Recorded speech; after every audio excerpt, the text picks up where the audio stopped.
Well, good evening, everybody. Good evening. Good evening. We clearly are not in the Sunshine Studios. No, we're not. No, we are No, we're not. not. We're on location. That sounds so important. On location. Right. It's twice in a week. Yes. Hollywood. Did we get evicted? Just tell me the truth. Did Sunshine throw us out? Sunshine threw us out because of this woman that we're associated with. Her name, Faye what? Yeah, that's who it is. Well, we're going to tell you all about why we're not in Sunshine Studios at the Sunshine Cathedral. Yes. Very exciting. I'm tired. Well, you've had quite a weekend, my friend. Late nights. Yes, very late nights. So it's going to be fun kicking the week off. Here we go. And here we go. Yay. Well, good evening, South Florida. And we are excited to tell you that Queer News Tonight is not at the Sunshine Cathedral. We are in the famous Crystal Ballroom at the Manor Complex right on Wilton Drive. We're right back to where it all started with Happening Out Television Network, Wilton Drive. Yes. We all worked Wilton Drive for a long time. I know you did. Right. I know you did. And why are we here? Well, very exciting. We are here tonight going to broadcast the Miss Florida FI pageant. Woohoo! And we're very excited about it because 8 contestants vying for the 49th anniversary of one of the oldest, if not the oldest, pageant in the country, Miss Florida FI. A predecessor of Miss Continental and Miss Gay USA. Very prestigious state pageant. And we're covering it because it's exciting in that we're trying to crawl our way out of pandemic. Orlando just did his fantastic Save Gala. Yes. Did it digital.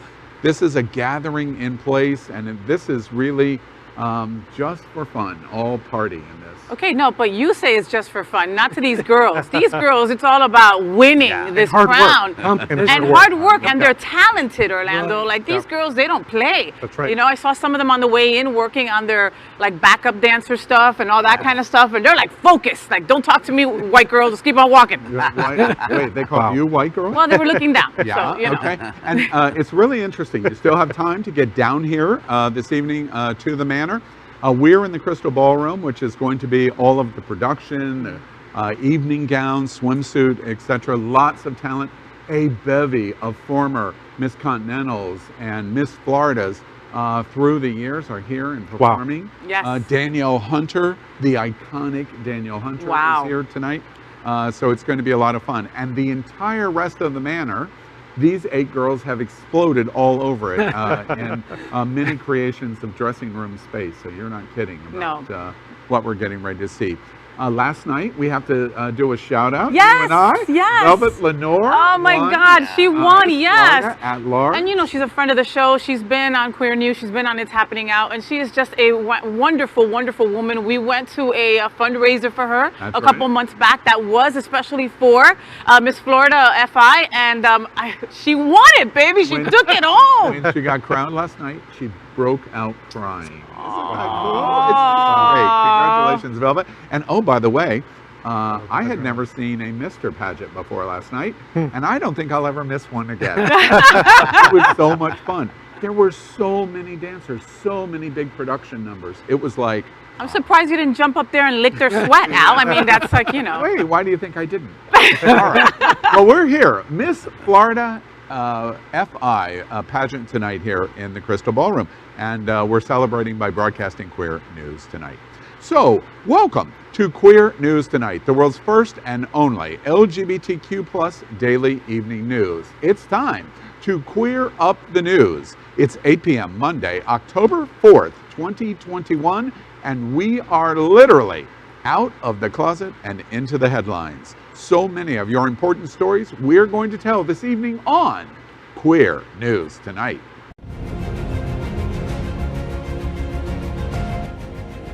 This is the world's first live daily LGBTQ evening news show, literally out of the closet and into the headlines on Queer News Tonight with Al Ferguson. Hello, and thank you for joining Queer News Tonight. This is the world's first and only unedited, live, LGBTQ plus evening news show. Whatever happens, you will see it. Queer News Tonight is supported by viewers like you. We are part of the Happening Out television network, Hotspots magazine, and WMEG events. Hotspots is celebrating 36 years of the LGBTQ plus experience, and merged, we bring you the best of LGBTQ plus news, entertainment, and support of our community. I'm your anchor at Queer News Tonight, Al Ferguson. Let's welcome anchor Orlando Gonzales. He is Executive Director for SAVE, recognized as South Florida's longest-serving organization dedicated to protecting people who are LGBTQ plus against discrimination. He also served on the board of trustees of the Point Foundation and has just finished his highly successful SAVE Gala. Good evening, Orlando. Hey, good evening, friends, and welcome everybody. Let's welcome anchor Faye Watt.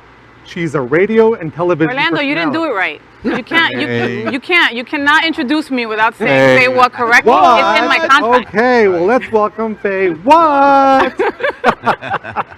She is a radio and television personality and has a popular blog and YouTube channel aiming to unite the L and the G together. She's the hostess and MC for many South Florida events, an animal advocate, and owner of Faye's Fur Family, and is the anchor of the travel news show Happening Out Travel. Also, make sure to watch the Faye Watt Show Tuesdays at 7:30 p.m. Eastern. Good evening, Faye Watt. Hi, good evening, my queer friends. And I wanted to let everybody know that it's Breast Cancer Awareness Month all October, so that's why I'm wearing pink today in observance of that. And just a big shout out to all those survivors out there and all those going through it. Make sure that you get your mammogram. If found early, you too can be like me, hanging out with white privilege and being fine. Next, let's welcome our next anchor, Tarek Turjuman. He is the host of Tonight with Tarek for Villain Theater, the only place for alternative comedy in Miami, and a member of the House of Yas. Villain Theater's queer performance art collective and Florida's only all LGBTQIA plus improv comedy show. He's a queer Guatemalan-born Palestinian comedian living in Miami, so you know. Mouthful. Yes, it is a mouthful. Is it a mouth? Anyway, okay, all right. And so are you. Good evening, Tarek. Good evening, good evening, Yas. That's what it's called. Say what? Let's welcome Gregg Shapiro, a 1999 inductee into the Chicago LGBT Hall of Fame. Gregg is the author of 2 short story collections and 5 books of poetry. He is also an entertainment journalist. His celebrity interviews and music reviews run in a variety of regional LGBTQ+ and mainstream publications and websites, and his screensaver movie review column can be found in South Florida Gay News, San Francisco's Bay Area Reporter, RottenTomatoes.com, and more. Good evening, Gregg. Good evening, y'all. Happy to be back. We are the reporters for Queer News Tonight, and this evening we begin with the queer headlines. The LGBTQ+ community in South Florida and across America is diverse. Our community across the world is vast. And here are the bullet points of the queer news for today, Monday, October 4th. Well, let's begin by queering up politics. Gay #walkaway founder will plead guilty over the Capitol insurrection. Watch this. Also developing tonight, the FBI says an Omaha man was part of the mob that stormed the Capitol building in D.C. Court documents allege that is 44-year-old Branda Straka recording a video in the crowd that day. Agents arrested him in Omaha following a tip, and now he's in federal custody on these charges: impeding law enforcement during civil disorder, knowingly entering and remaining on restricted grounds, and engaging in disorderly conduct to disturb a congressional hearing. Now, at one point, the feds believe Straka called on the mob to take away an officer's shield, which they allegedly did. And according to the FBI, Straka said he was 10 to 20 feet away from the building when tear gas started coming out of the doors. Fed said Straka told them he left the Capitol after a man came out and said they got what they wanted by clearing Congress. The Fed say Straka also tweeted his involvement, and one of those messages reads in part, quote, "I was there. It was not Antifa at the Capitol. It was freedom-loving patriots who were desperate to fight for the final hope of our republic because literally nobody cares about them."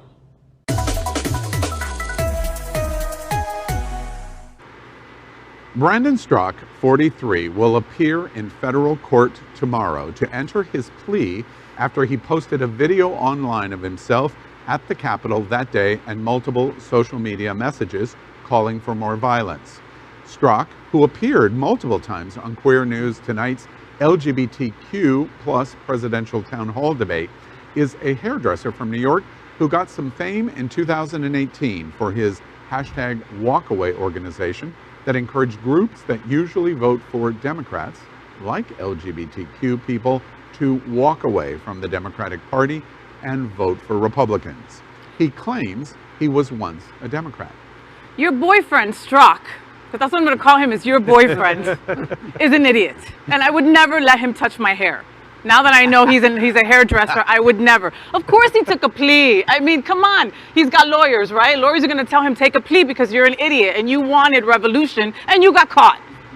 All right, saying I was never there. No, you didn't. There's pictures of you, sir. You know, like that's not me. That's my brother Juan. But that's the Trump playbook, right? Lie, say it didn't happen, gaslight, right? So we know these folks already. But, you know, this is somebody who thinks that he's totally impervious. So I'm glad that he got his day in court. So, But he's gonna probably have 6 months or something like that. He's not gonna get a lot of time. Oh, he'll be popular in the Greg? hours, though. Or even less than that, right? Well, like his friend, the insurrectionist with the horns. Right. The shaman, forgive me, yeah. Well, and clearly this hair burner has inhaled far too many of his chemicals. He should change it to hashtag sachet away. Well, I want to make two notes that most of our viewers do not know. First off, on the first Saturday in November, the Log Cabin Republicans are giving their Lincoln Award to Melania Trump. You heard that right. You heard that right, viewers, by the way. The Lincoln Award. And I've reached out to Brandon. I really want to give him his side of the issue and give him an unbiased platform to be able to say what his side of the story. And I'm working very hard to try to make that happen. The other thing that I want to make note of is kind of a closure. When January 6th happened, we, of course, reported it at Queer News Tonight, and we reported that Brandon was at Stop the Steal rally that day. He reached out and said he was not at the Stop the Steal rally and that we were committing slander against him and that if we did not retract it at Queer News Tonight, we would be hearing from, quote unquote, his attorney. So he was going to sue? He was going to sue me and Queer News Tonight. I replied back as we continued to do research saying, well, we see your inclusion by name in Stop the Steal, and then we found video that appeared in social media of him right outside the Capitol doors and being pepper sprayed as he was videotaping while the break-in into the Capitol was done. We then reported this video showing Brandon actually participating at the Capitol steps and outside of the building. All communication stopped then. And then shortly after that, he was charged and presumably is getting ready now tomorrow to do the plea. So I just want to point out that Queer News Tonight followed the process of this story to the letter, and it turned out to be completely true. Yeah. And then he ghosted you, Al. How do you feel about that? Then he ghosted you. Brandon, I continue to say we want to give you the opportunity of your side of the story. The song, It Wasn't Me, you know, is playing in my head. So up next, let's queer up education. Education culture war finds a new target. Pride flags in the classroom. Pride flags, which were created to promote unity, are being called political and divisive in some schools across the country. A recent example, an Oregon school board on Tuesday banned educators from displaying the flags. In most cases, administrators have said that LGBTQ emblems are divisive and political. LGBTQ students and parents and teachers affected by the bans contend that the new rules harm a vulnerable group of young people. Victor Frausto, 16, a student at MacArthur High School in Irving, Texas, said, quote, feeling safe should not be political. You know, with that 16-year-old, I get goosebumps because I can only imagine him thinking to myself, I don't belong here. I'm not even represented here. I can't see myself in any of this here by not having those flags present. It breaks my heart. Nobody's thinking about these children. You know, they're not putting Confederate flags up. That's not what it's about. Yeah, exactly. The flag has often been used in education circles, in education environments, as an emblem of a safe zone, right? So a student who is experiencing abuse at home or anything that may be happening their own insecurities, whatever's happening, right? They go to a school counselor who's holding a flag, an emblem of the community. That's a signal. You can talk to me. This is a safe zone. 100%. So really what they've done is that they've taken the educational environment and perverted it. I'm curious, Orlando, to that point, from your seat as president of SAVE, if Miami-Dade County or some other county in Florida tried to enforce a ban of any LGBT emblems or flag, what would SAVE say about that, and how would it respond? Well, I'll begin by saying that we're so fortunate in South Florida, right? Our schools have always been at the forefront of making our school environments safe and making sure that there's a reduction of bullying as much as possible. If there was ever a threat to that status quo here, I think that it would be an immediate response by number one, verbal protest, our declaration that this is not right, and really a full-on, campaign to make sure that we can be able to keep those emblems for one central purpose, the safety of our students, right? This isn't just about like stomping around because of the flag and the symbol. It's about the safety of the students, and so that needs to be what we lead with at the front. Yeah. Safety. At Villain Theater, we're also a school, and we have all those flags backstage. We have the lesbian flag, the bear flag, all of them. And it's partly to not only let not even young people, adults now know that they are in a safe space. Yeah. But it's also because we have a lot of guest comedians, and we want to know that they can't use the F word either on stage or backstage, or there's a certain behavior that they have to adhere to at Villain, which is inclusive and non-derogatory to any queers. So it's also, a tool to check people. That's right. It is. In space, but it's all about safety and feeling comfortable. So and unfortunately, we're perverting that. We're misconstruing it with other flags and stuff. The courts have ruled, the Supreme Court starts its session today. The Supreme Courts have repeatedly ruled through the years that students in school have First Amendment rights, and that you can't discriminate based on them being underage or in a school setting. If this exact same conversation in these schools and school districts that we're having this conversation, we'll watch this story closely. I know people like Orlando will watch this story very closely. But can you imagine if this was in other minorities?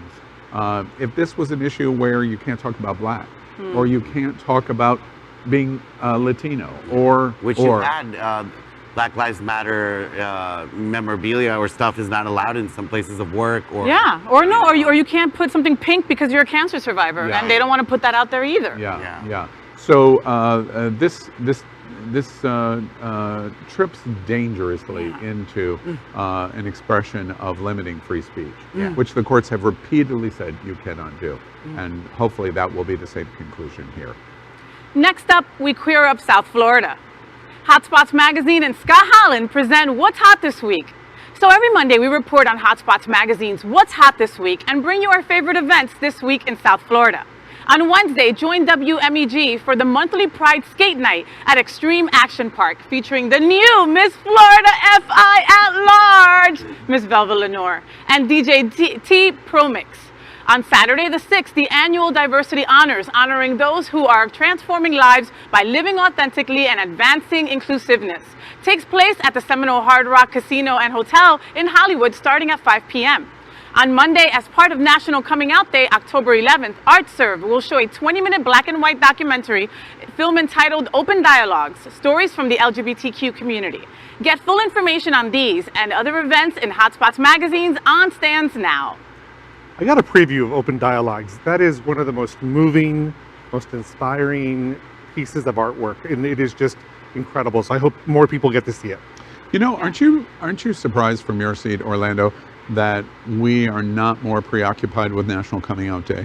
Yeah. I haven't seen a whole lot this year. Maybe it's because we're still in pandemic, but it surprises me. It's one of those things, and people say it to me all the time, like it sneaks up on them, right?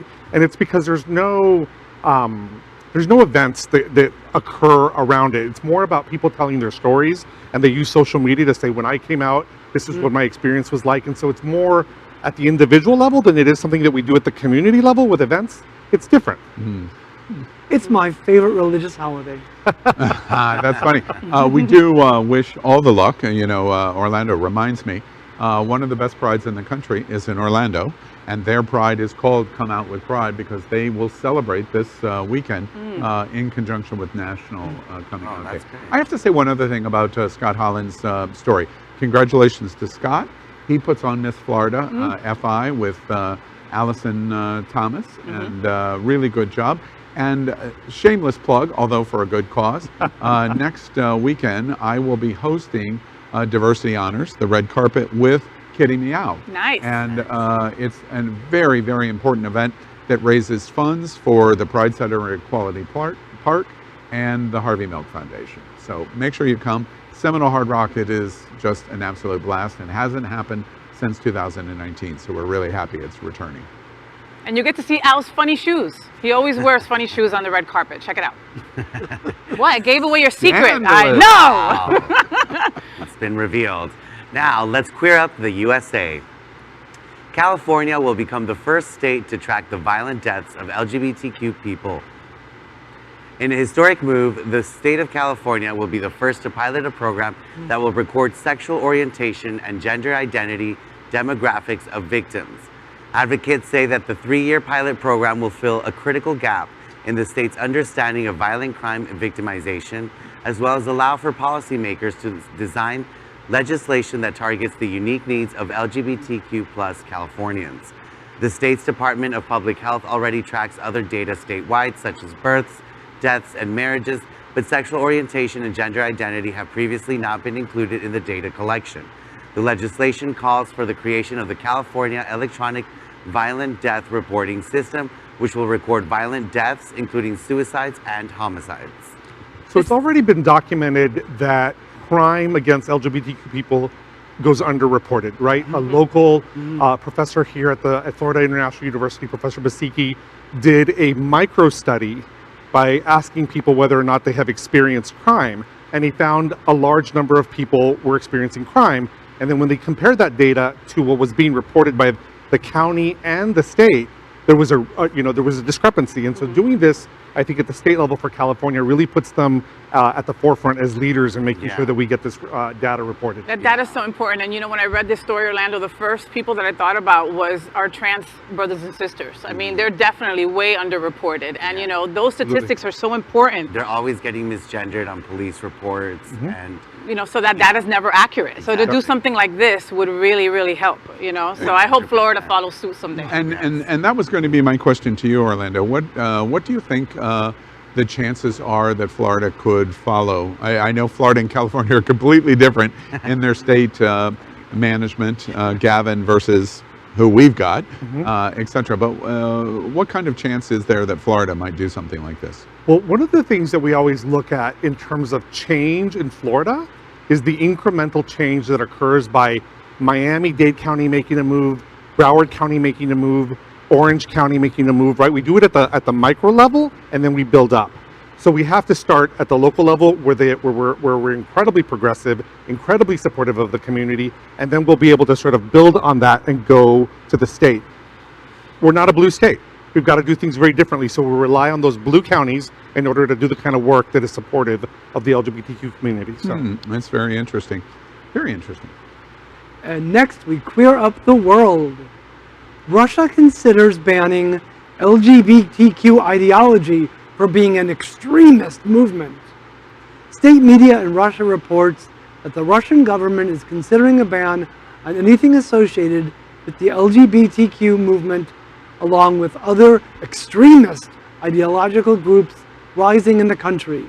The Moscow Times reports that the potential ban would include radical feminist and child-free groups as well. The suggestion comes as the country continues to crack down on pro-equality organizers.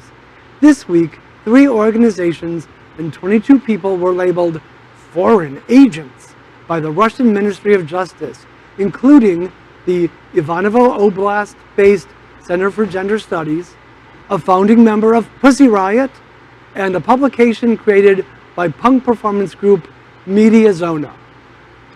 Radical feminists and child-free groups. That was like, really? that sounds really? like the ideal party to me. I know, it does.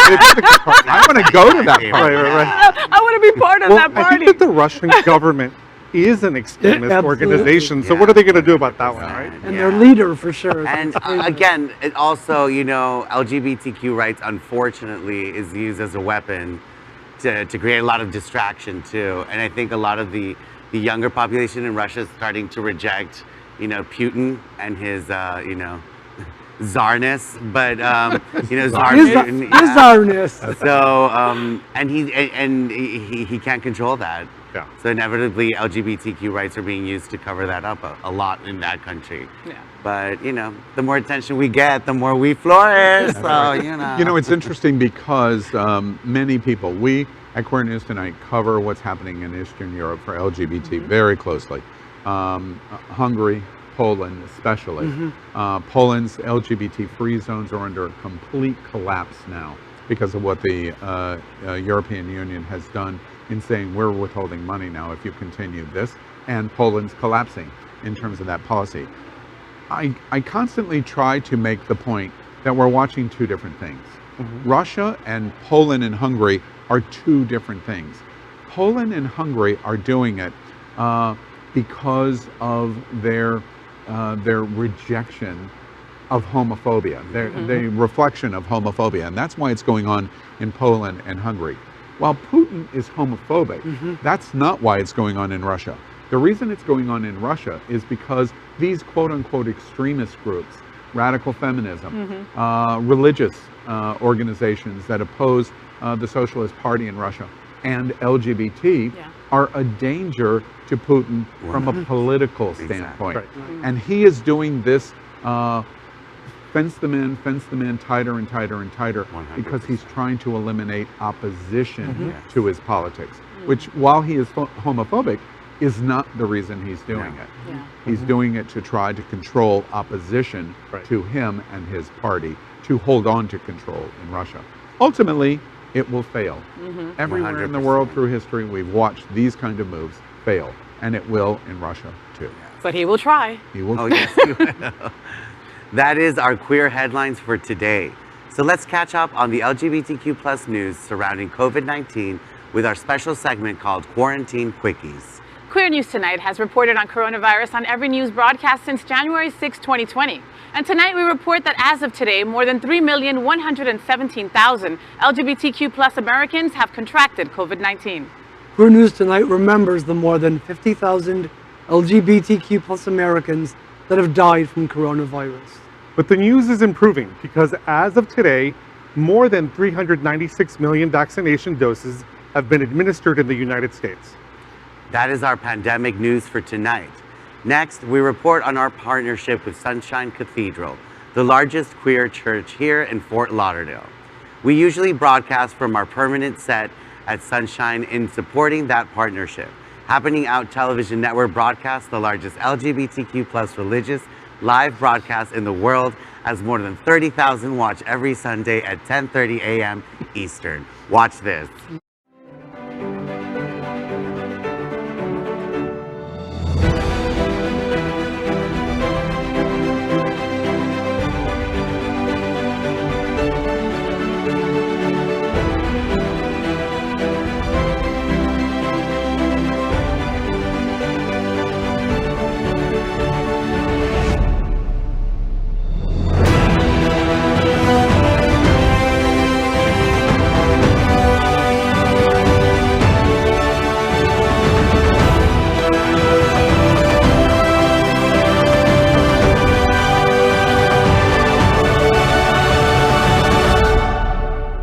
Hi, my name is Misty Eyes, and I'm the Director of Transgender Services, Women's Services, and Education Training at SunServe.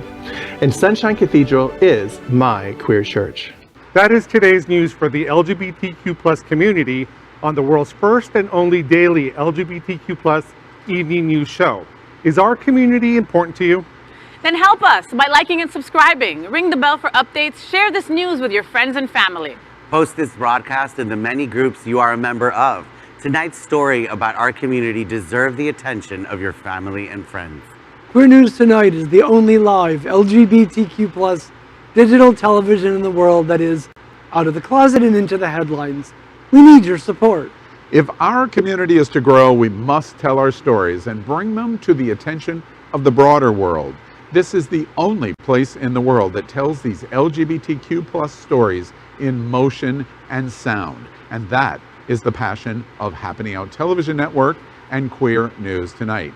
I'm your anchor, Al Ferguson, and on behalf of these LGBTQ plus reporters, the anchors of Queer News Tonight, including Orlando Gonzales, Faye Watt, Tarek Turjuman, and Gregg Shapiro. We're coming from the historic Miss Florida FI pageant here in the Crystal Ballroom on Wilton Drive. And let me be the first voice to say October 2nd and 3rd, 2022 will be the 50th anniversary of this historic pageant. Make sure you join us. We will see you daily at 8 p.m. Good night, fellas. Good night. Good night. Bye.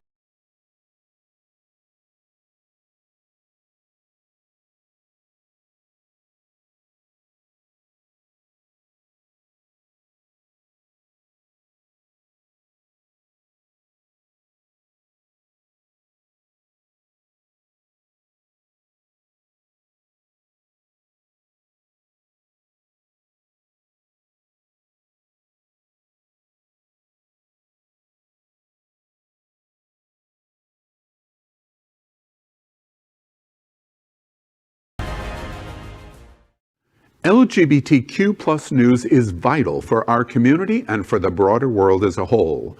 We have enough enemies at Fox News.